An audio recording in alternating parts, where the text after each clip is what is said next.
Yeah, my name is Brother Claude. I've been a missionary brother for 37 years, and I've been stationed here off and on for the past 35 years. The lights, I mean, I really don't know the original history. Obviously, it happened before I was born, but we believe it was sometime around 53 or 54 that the first lights were set up right after the shrine was established.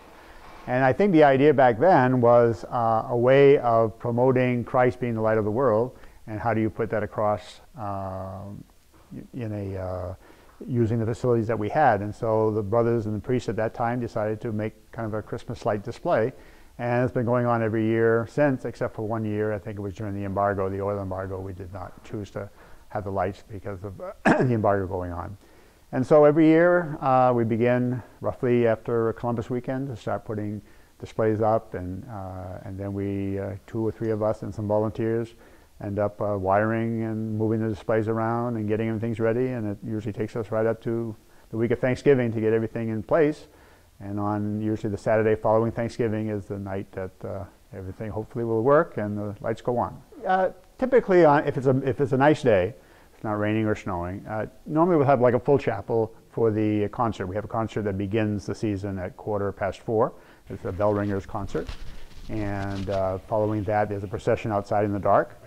And this year we'll have something a little different. Everybody's going to have a light stick, and they'll begin by lighting the light stick, and as a way of promoting again Christ being the light of the world, and that light is being given to all of us to be a light to the world.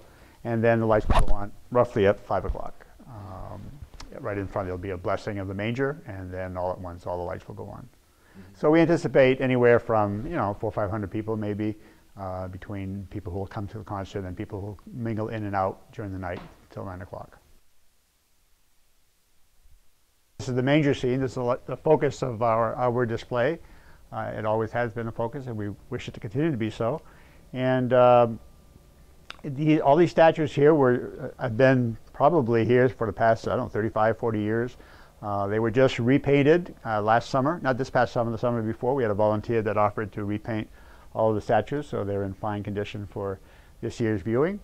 A little added dimension to the creche scene this year are the 2 doors on the very outside, which is Open the Doors to the Redeemer. That is our theme for this year's Christmas lights, which is Open the Doors to Christ.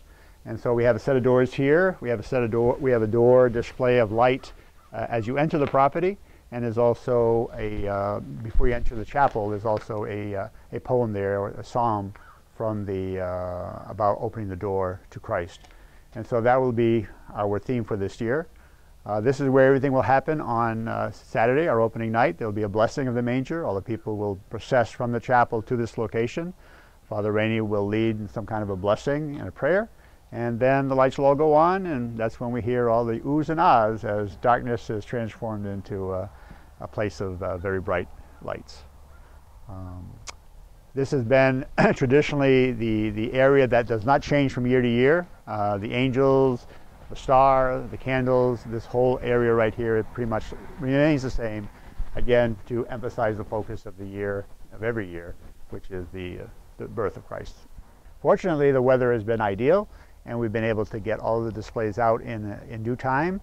And our hope this coming Saturday will be that when the lights go on and the switch gets turned on, everything will go on as planned, and all who will be here will have a chance to enjoy our lights in the Christmas season.